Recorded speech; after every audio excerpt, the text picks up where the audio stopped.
नमस्कार। आज जो हम लोग क्वेश्चन करने जा रहे हैं, जो कॉन्सेप्ट करने जा रहे हैं, वो आपके चैप्टर 2 में 4 चांद लगाएगी, आपके नॉलेज को बढ़ाएगी। इन क्वेश्चनों को जो आज मैं बताने जा रहा हूँ, समझने के बाद, उस क्वेश्चनों को करने के बाद आपका नॉलेज जो है इस चैप्टर में और भी डीप हो जाएगी। ठीक है, तो सीधा हम लोग वो टॉपिक पे आते हैं। आज का पहला टॉपिक है सममित फलन, है ना। इंग्लिश में इसे कहते हैं सिमेट्रिक फंक्शन। तो ये सममित फलन यानी कि सिमेट्रिक फंक्शन होता क्या है। तो ऐसे देखिए, पदों को प्लस साइन या माइनस साइन द्वारा, है ना, पदों को जोड़ना या घटाना, इसको क्या कहते हैं हम लोग, बीजीय व्यंजक। तो ये जो बीजीय व्यंजक है, किसमें बीजीय व्यंजक है, मतलब इसमें अल्फाबेट क्या है, एक्स और वाई। तो ये बीजीय व्यंजक हमारा एक्स और वाई में बीजीय व्यंजक है। अब क्या होगा, जो हम लोग क्या करेंगे, जैसे द्विघात बहुपद के कितने शून्यक होते हैं, 2 होते हैं ना, अल्फा और बीटा। अब क्या रहेगा, यहाँ पे एक्स वाई ना होके यहाँ पे रहेगा, मान लेते हैं कि alpha square plus 2 alpha beta plus 5। तो यहाँ पे क्या रहेगा, जहाँ पे ये आपको अल्फाबेट दिख रहा है ना, वहाँ पे क्या रहेगा, द्विघात बहुपद के शून्यक यानी कि अल्फा और बीटा। तो उसी को हम लोग क्या कहते हैं, सममित फलन यानी कि सिमेट्रिक फंक्शन। तो उसको मैं क्या करता हूं, परिभाषित कर देता हूं। वह बीजीय व्यंजक जिसमें सिर्फ द्विघात बहुपद के शून्यक हो, उसे अल्फा और बीटा में सममित फलन कहते हैं। यहां पे आप देख रहे हैं ना कि इसमें क्या है, एक्स और वाई है। तो जब हम लोग अल्फा बीटा में सममित फलन की बात करेंगे तो वहां पे ये एक्स वाई जेड जो भी अल्फाबेट है वो नहीं रहेगा, वहां पे क्या रहेगा, सिर्फ और सिर्फ अल्फा और बीटा। तब उसे हम लोग क्या कहेंगे, अल्फा बीटा में सममित फलन। कुछ एग्जांपल के थ्रू आपको बताता हूं। देखिए, ये भी बीजीय व्यंजक है, लेकिन यहाँ पे क्या है, द्विघात बहुपद के शून्यक है, अल्फा और बीटा, है ना। मैं बताता ना कि यहाँ पे कोई दूसरा अल्फाबेट नहीं होके सिर्फ और सिर्फ द्विघात बहुपद के शून्यक ही होगा। और भी एग्जाम्पल लिख देता हूं मैं। तो अब आप यहाँ पे, मैं देखिए जो भी एग्जाम्पल्स लिखा है सारा का सारा क्या है, बीजीय व्यंजक है। लेकिन इस बीजीय व्यंजक में आप खुद देख रहे हो कि सब में क्या है, alpha beta alpha beta alpha beta, है ना, सभी जगह। तो इस प्रकार के बीजीय व्यंजक को क्या कहेंगे हम लोग, अल्फा और बीटा में सममित फलन। जब भी किसी क्वेश्चन में, है ना, इस प्रकार के बीजीय व्यंजक यानी कि सममित फलन आएगा, तो सबसे पहला काम आपका क्या होगा, उसको हमें शून्यकों के योगफल और शून्यकों के गुणनफल के रूप में व्यक्त करना पड़ेगा। तो उसके लिए यूज होता है कुछ आइडेंटिटी, कुछ फार्मूला। ठीक है, वो सारा मैं लिख के देता हूं। अब देखिए क्या क्या वर्किंग रूल है। पहला स्टेप हमें क्या लेना पड़ेगा सॉल्यूशन के टाइम में, मतलब हल करते समय। तो आपका पहला स्टेप क्या रहेगा, सबसे पहले अल्फा प्लस बीटा और अल्फा इंटू बीटा का मान ज्ञात कीजिए। यानी कि पहले में क्या करना है, शून्यकों का योगफल निकालना है, शून्यकों का गुणनफल निकालना है। शून्यकों का योगफल का क्या फॉर्मूला होता है और उसके गुणनफल का नीचे मैं लिख देता हूं। शून्यकों का योगफल और शून्यकों का गुणनफल कैलकुलेट करेंगे। ठीक है, फर्स्ट रूल फॉलो करने के बाद, यानी कि शून्यकों का योगफल और शून्यकों का गुणनफल निकालने के बाद आपको क्या करना है, मैं सेकंड में बताता हूं।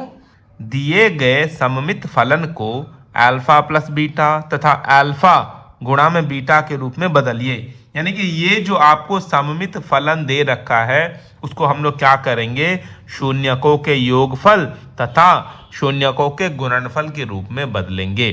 तो वैसे नहीं बदल जाएगा, जिसके लिए हमें यूज करना है कुछ इंपॉर्टेंट फार्मूला, यानी कि महत्वपूर्ण सूत्र, जो मैं लिख के बताता हूं आपको। इसको यूज करके हम लोग शून्यकों के योगफल और शून्यकों के गुणनफल के रूप में इस सब को बदल लेंगे। तो देखिए वो कौन सा फार्मूला है, ये रहा पहला सूत्र, A square plus B square equal to A plus B whole square minus 2ab। अगर सममित फलन में कोई भी पद ऐसा रहेगा ए स्क्वायर प्लस बी स्क्वायर, तो इस फार्मूला, इस सूत्र की सहायता से हम लोग क्या करेंगे, उसे शून्यकों के योगफल और शून्यकों के गुणनफल के रूप में बदल लेंगे। है ना। हमारा काम यही रहेगा कि जो भी सममित फलन है उसके पदों को शून्यकों के योगफल और शून्यकों के गुणनफल के रूप में बदलना, तब उस क्वेश्चन को आप आसानी से सॉल्व कर पाओगे। ठीक है, अब देखिए दूसरा सूत्र है a minus B whole square equal to A plus B whole square minus 4ab। देखिए a minus B whole square formula आप लोग जानते हो, A square plus B square minus 2ab, लेकिन इस फार्मूला से उसको हम लोग योगफल और गुणनफल के रूप में नहीं बदल पाएंगे। a minus B whole square का ये फार्मूला यूज करने से हम लोग उस सममित फलन को शून्यकों के योगफल और गुणनफल के रूप में बदल पाएंगे। इसलिए हमें यहाँ पे अगर ऐसा दे रखा हो कोई भी पद उस सममित फलन का, तो ये फार्मूला यूज करके हम लोग उसको योग और गुणनफल के रूप में बदल सकते हैं। ठीक है, देखिए third formula, a minus b बराबर होगा square root of A plus B whole square minus 4ab। मतलब इसी से इसको निकाला गया है। जैसे यहाँ का जो वर्ग है ना, स्क्वायर है ना, इसको हटाने से इधर वर्गमूल बन जाता है, यानी कि स्क्वायर रूट बन जाएगा। ठीक है, अब देखिए नेक्स्ट फार्मूला, अगर ऐसे है A cube plus B cube, तो क्या लिखना है, A plus B whole cube minus 3ab of A plus B. तो देख रहे हैं आप, ये क्या आ गया, शून्यकों का योगफल, ये भी योगफल, ये गुणनफल, तो सब योगफल और गुणनफल के रूप में बदल जाएगा अगर ये सारा फार्मूला आप लोग याद रखोगे। तो आप यहाँ पे देखो A square minus B square equal to कितना होता है, A plus B into A minus B. ये तो सम के रूप में है, लेकिन ये तो नहीं है ना सम या प्रोडक्ट के रूप में। तो हमें इसका फार्मूला तो पता है ना, ए माइनस बी बराबर ये होता है, तो इसका जो ये मान है यहाँ पे रख दीजिए। तो ए स्क्वायर माइनस बी स्क्वायर होने से हम लोग ये फार्मूला यूज करेंगे। देखिए ये सम यानी कि ये शून्यकों का योगफल, ये भी योगफल, ये गुणनफल। तो ये सारा बहुत ही इंपॉर्टेंट फार्मूला है जिसको याद कर लीजिए आप लोग। जब भी सममित फलन वाला क्वेश्चन आएगा तो ये आपको बहुत हेल्प करेगा शून्यकों के योगफल और गुणनफल के रूप में बदलने में। अब मैं कुछ उदाहरण दे रहा हूं। यदि अल्फा और बीटा द्विघात बहुपद 3x square minus 2x plus 1 के शून्यक हो तो निम्नलिखित का मान ज्ञात कीजिए। देखिए ये सारा का सारा क्या सममित फलन है ना। तो मैंने क्या रूल बताया था, पहले ये द्विघात बहुपद लिखना है, फिर शून्यकों का योगफल निकालना है, शून्यकों का गुणनफल निकालना है, फिर हमें सममित फलन लिखना है, शून्यकों के गुणनफल और शून्यकों के योगफल के रूप में बदल के और उसका मान रख देना है। तो देखिए कैसे करना है, मैं स्टेप बाय स्टेप बताता हूं। जो हमें क्वेश्चन में दिया गया बहुपद है उसको लिखिए। इधर ए बी सी लिख लीजिए। ए कितना है 3, बी आ गया -2 और सी कितना आ गया 1। अब क्या करना है, उसके बाद हमें शून्यकों का योगफल और गुणनफल ज्ञात करना है। तो अल्फा प्लस बीटा कितना होता है -b/a। यहाँ पे b का वैल्यू कितना है -2 रखिए और a का वैल्यू कितना रखना है 3। तो यहाँ पे देखिए एक माइनस आ गया फार्मूले का, एक माइनस आ गया b का खुद का। तो माइनस ऑफ -2 बटा में कितना आ गया 3। देखिए तो माइनस माइनस प्लस हो गया, तो कितना आ गया आंसर 2/3। तो इस प्रकार हमें शून्यकों का योगफल मिल गया। अब क्या निकालेंगे, शून्यकों का गुणनफल। तो अल्फा गुणा बीटा कितना होता है c/a। यहाँ से c का मान और a का मान रखिए। तो c का मान है 1 और a का मान है 3, तो कितना हो जाएगा 1/3। तो इस प्रकार हमें शून्यकों का गुणनफल भी मिल गया। अब क्या करना है, ये जो पहला क्वेश्चन का जो फर्स्ट पार्ट है ना, alpha square plus beta square, इसको लिखना है। फिर इसको किस में बदलना है, हमें शून्यकों के योगफल और गुणनफल के रूप में, जिसके लिए मैंने आपको फार्मूले दिए थे।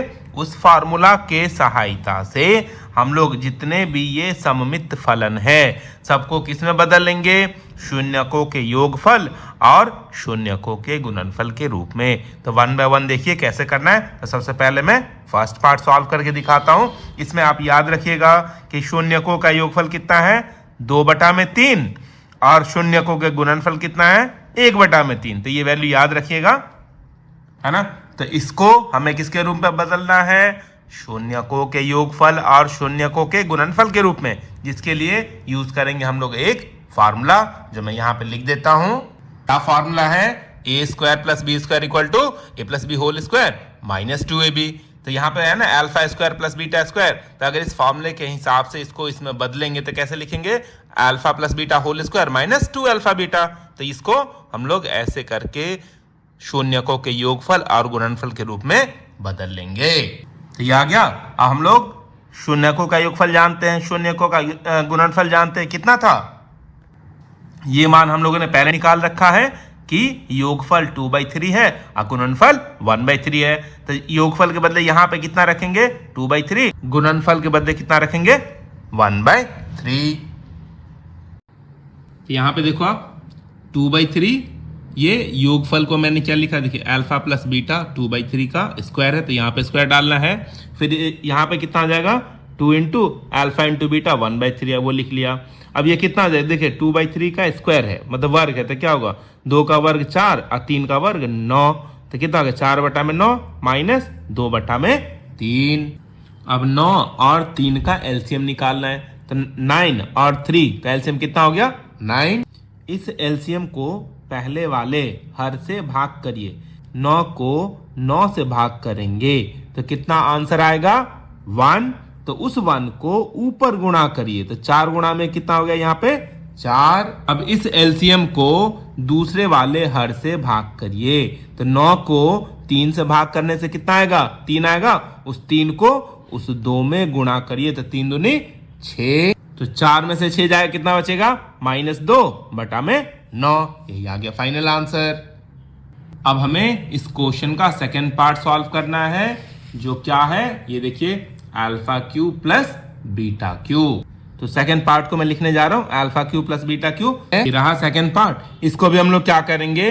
सूत्र यानी कि फॉर्मूला यूज करके शून्यकों के योगफल और शून्यकों के गुणनफल के रूप में बदलेंगे। जिसको बदलने के लिए क्या फॉर्मूला है मैं यहाँ पे लिख देता हूं। यहाँ पे हम लोग यूज करेंगे ये वाला आइडेंटिटी, ये फॉर्मूला क्या होता है? A cube plus B cube बराबर A plus B whole cube minus 3ab into A plus B. तो ये देखिए, ये आ गया सम, ये आ गया सम और ये आ गया प्रोडक्ट। यानी कि देखिए, ये आ गया योगफल, ये आ गया योगफल, ये आ गया गुणनफल। तो इसको आपने खुद देखा कि ये कैसे योगफल और गुणनफल के रूप में बदल गया। तो सबसे पहले मैं इस फार्मूले के सहायता से इसको इस रूप में लिख लेता हूं। बदल गया इसमें। अब यहाँ पे योगफल और गुणनफल का मान यहां से रखना है ना? तो योगफल का मान कितना? योगफल का मान कितना है? 2/3 है ना? तो देखिए यहाँ पे योगफल है, यहाँ पे योगफल है, दोनों जगह मैंने 2/3 रख लिया। यहाँ पे गुणनफल है, तो गुणनफल का मान कितना? 1/3 वो रख लिया। और ये 3 तो क्वेश्चन में ही, मतलब फार्मूले में ही चल रहा है।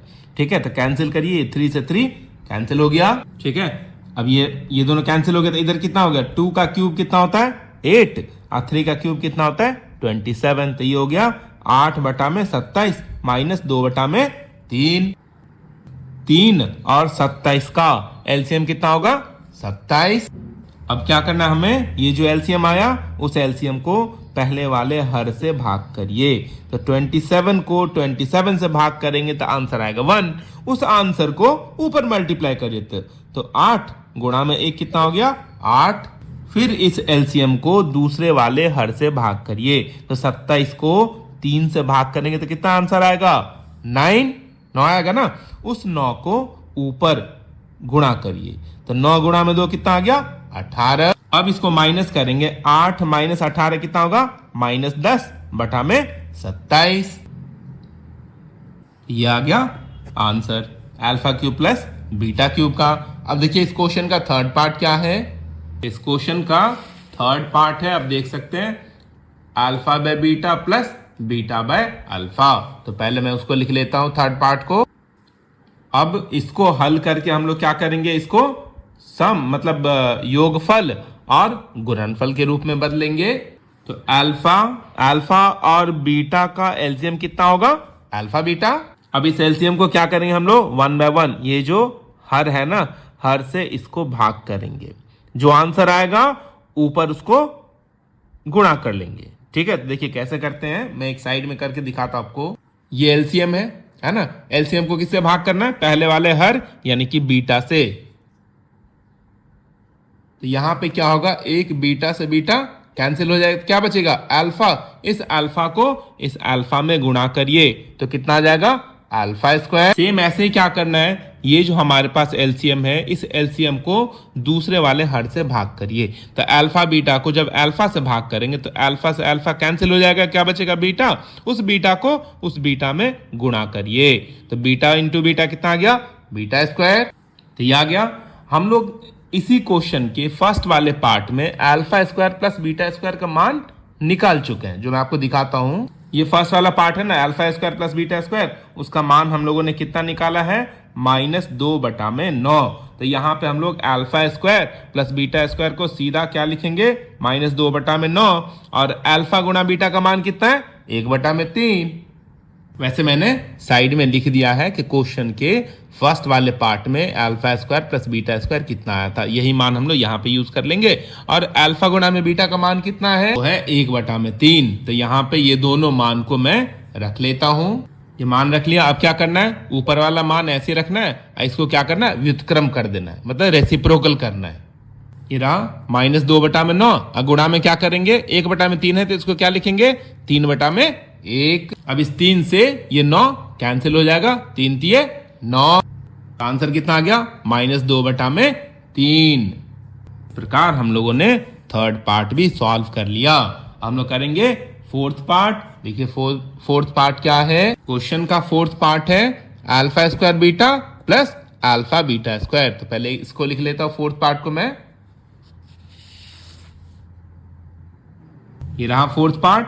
अब इस दोनों में देखिए कॉमन निकालना है, तो दोनों टर्म में क्या है, अल्फा बीटा कॉमन है, तो पहले अल्फा बीटा कॉमन निकाल लेते हैं। अल्फा बीटा, अगर इसमें से अल्फा बीटा कॉमन लेंगे तो यहाँ पे क्या बच जाएगा, अल्फा, और यहाँ पे अल्फा बीटा कॉमन लेने से क्या बचेगा, यहाँ पे बीटा। यहाँ पे देखिए सिर्फ कॉमन लेने से ही ये मतलब शून्यकों के गुणनफल और शून्यकों के योगफल के रूप में बदल गया। तो शून्यकों के गुणनफल का क्या मान है, 1/3, और शून्यकों के योगफल का क्या मान है, 2/3। तो वो वैल्यू यहाँ पे रख लेते हैं। इसको मल्टीप्लाई करिए, गुणा करिए, अंश को अंश के साथ और हर को हर के साथ। तो 2 एकम 2 और 3 तिया 9, तो 2/9 आंसर आ गया। प्रकार हम लोगों ने इस क्वेश्चन के सारे पार्ट्स को सॉल्व कर लिया। अब मैं करने जा रहा हूं नेक्स्ट क्वेश्चन। तो पहले क्वेश्चन लिखता हूं मैं।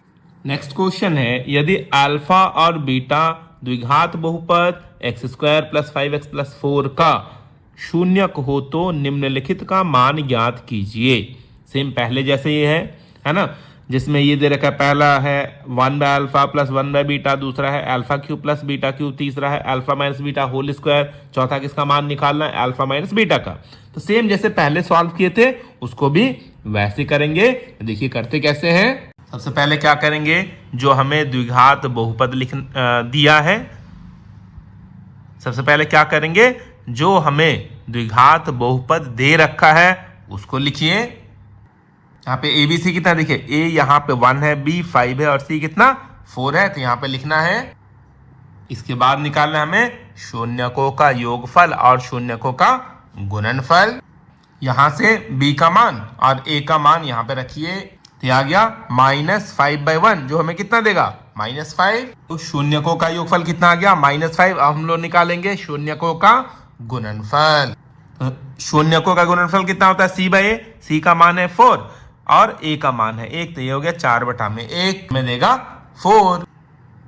तो हमें शून्यकों का योगफल मिला -5, शून्यकों का गुणनफल मिला 4। तो ये याद रखिएगा, योगफल -5 है और गुणनफल 4 है। हम लोग करेंगे क्वेश्चन का फर्स्ट पार्ट। तो पहले वाले पार्ट को लिखना है, फिर उसे योग और गुणा के रूप में बदल लेना है, यानी कि शून्यकों के योगफल और शून्यकों के गुणनफल के रूप में बदलना है। पहले इसको हल करते हैं। अल्फा और बीटा का एलसीएम कितना आ गया, अल्फा बीटा। अब इस एलसीएम को पहले वाले हर से भाग करिए। तो अल्फा बीटा को अल्फा से भाग करेंगे तो अल्फा से अल्फा कैंसिल हो गया, क्या बच गया, बीटा। इस बीटा को 1 से गुणा करिए, तो बीटा गुणा में 1 कितना ऊपर हो गया, बीटा। फिर से इस एलसीएम को दूसरे वाले हर से भाग करिए। तो अल्फा बीटा को बीटा से भाग करेंगे तो बीटा से बीटा कैंसिल हो गया, क्या बच गया यहाँ पे, अल्फा। तो अल्फा गुणा में 1, यहाँ पे क्या आएगा, अल्फा आ गया। देखिए ऊपर आ गया शून्यकों का योगफल और नीचे आ गया शून्यकों का गुणनफल। तो शून्यकों के योगफल को लिखेंगे -5 और शून्यकों के गुणनफल को लिखेंगे 4। तो आ जाएगा आंसर -5/4। 4। पहले वाले पार्ट का आंसर आ गया। हम लोग करेंगे दूसरा part, alpha cube plus beta cube. ये रहा सेकेंड पार्ट। इसको भी हमें क्या करना है, शून्यकों के योगफल और शून्यकों के गुणनफल के रूप में बदलना है। तो उसके लिए यूज करना है एक फार्मूला, जो मैं यहाँ पे लिख देता हूं। लिए यूज करना है हमें ये फार्मूला, क्या है, A cube plus B cube equal to A plus B whole cube minus 3ab of A plus B. तो देखिए ये हो गया योगफल और ये आ गया गुणनफल। तो इसी फार्मूला को यूज करके alpha Q plus beta Q को इस रूप में बदल लेते हैं। तो ये आ गया, ये है योगफल को कितना लिखना है, -5 यहाँ पे भी, और जहां पे गुणनफल है वहां पे क्या लिखना है, 4। तो इसका मान यहाँ पे रखिए। अब आप खुद देख सकते हो जहां जहां सम है मतलब योगफल है वहां पे मैंने क्या रखा, -5। तो यहाँ क्यूब है ना, तो -5 का क्यूब -3 गुणा में कितना, अल्फा इंटू बीटा कितना 4 है, 4 रख दिया। अल्फा प्लस बीटा -5 है वो रख दिया। इसको हल करिए तो -5 का क्यूब कितना होगा, -125। इसको गुणा करने तो कितना हो जाएगा, माइनस माइनस प्लस, 4 3 जा 12, 12 5 जा 60। तो आ जाएगा -125 प्लस 60। तो -125 और प्लस 60 कितना होता है, आप माइनस करके देखिए, ये होता है -65। कार हमें सेकेंड पार्ट का आंसर भी मिल गया। हम लोग करेंगे थर्ड पार्ट। देखिए क्वेश्चन का थर्ड पार्ट क्या है, दिखाता हूं आपको। अब हमें निकालना है third part, alpha minus beta whole square. तो इसको भी क्या करना है, हमें योगफल और गुणनफल के रूप में बदलना है। ठीक है, डायरेक्ट इसका फॉर्मूला मत लगाना, नहीं तो फंस जाओगे आप। हमें क्या करना है, इसको शून्यकों के योगफल और शून्यकों के गुणनफल के रूप में बदलना है। तो उसके लिए होता है अलग फार्मूला, जो मैं यहाँ पे लिख देता हूं। तो ये फार्मूला होता है a minus B whole square equal to a plus B whole square minus 4ab। तो ये देखिए ये आ गया योगफल है, ये आ गया गुणनफल। तो इसी फार्मूला के हेल्प से मैं इसको इसके रूप में बदलने जा रहा हूं। तो ये योगफल और गुणनफल के रूप में बदल गया। हमें पता है ना योगफल का कितना मान है और गुणनफल का, हम लोग क्वेश्चन के स्टार्टिंग में मतलब उसको निकाल चुके हैं कि अल्फा प्लस बीटा कितना -5 है, अल्फा इंटू बीटा कितना 4 है। तो जहां जहां अल्फा प्लस बीटा है वहां पे -5 रखेंगे, जहां अल्फा इंटू बीटा वहां पे 4 रखना है। मान रख दिया, यहाँ पे माइनस, यहाँ स्क्वायर है ना, तो ये हो गया -5 का स्क्वायर -4, अल्फा इंटू बीटा कितना 4 है, तो 4 इंटू 4। तो जो हमें कितना देगा, 25 माइनस 16। 25 माइनस 16 कितना होगा, 9। तो ये आ गया मतलब थर्ड पार्ट का आंसर। हम लोग करेंगे फोर्थ पार्ट। तो फोर्थ पार्ट में क्या मांगा है, अल्फा माइनस बीटा, हमें चाहिए इसका मान। ठीक है, तो कैसे निकालेंगे, अब आप देख सकते हैं यहाँ पे थर्ड पार्ट से alpha minus beta whole square equal to कितना आया, 9। तो वो लिखिए यहाँ पे। अब ये जो वर्ग है ना, इस वर्ग को जब मैं उधर ले जाऊंगा RHS में, तो ये वर्ग किस में बदल जाएगा, वर्गमूल में। तो 9 का वर्गमूल कितना होता है, 9 का वर्गमूल कितना होता है, 3। इस प्रकार हमें फोर्थ पार्ट का भी आंसर मिल गया। आप लोगों ने देख लिया कि जब इस टाइप का क्वेश्चन आएगा तो कैसे करना है, सममित फलन वाला क्वेश्चन कैसे करना है। ठीक है, ये 2 उदाहरणों से मैंने आपको समझाया। इससे पहले मैंने आपको कॉन्सेप्ट दिया, वर्किंग रूल दिया, कार्यकारी नियम कैसे सॉल्व करते हैं। अब मैं क्या करता हूं, आप लोगों के लिए प्रैक्टिस के लिए कुछ क्वेश्चन दे देता हूं। ठीक है, उसको बहुत ईमानदारी से प्रैक्टिस करना। ठीक है, तो ये रहा, ये सारे क्वेश्चन आप लोगों को प्रैक्टिस करने के लिए है। मैंने 2 क्वेश्चन दिया है, उसमें पार्ट्स ज्यादा किया मैंने, है ना, और सबका आंसर भी मैंने दे रखा है। जो मैंने आपको 2 एग्जाम्पल दिया था, उसी एग्जाम्पल के जैसे इस दोनों क्वेश्चन को आपको सॉल्व करना है, कोई दिक्कत नहीं आएगी। साइड में मैंने सबका आंसर भी दिया है। ठीक है, तो चलिए आज के लिए इतना ही। अब हम लोग जो भी करेंगे नेक्स्ट क्लास में करेंगे। तब तक के लिए बाय बाय, खुश रहिए, जय हिंद, जय भारत।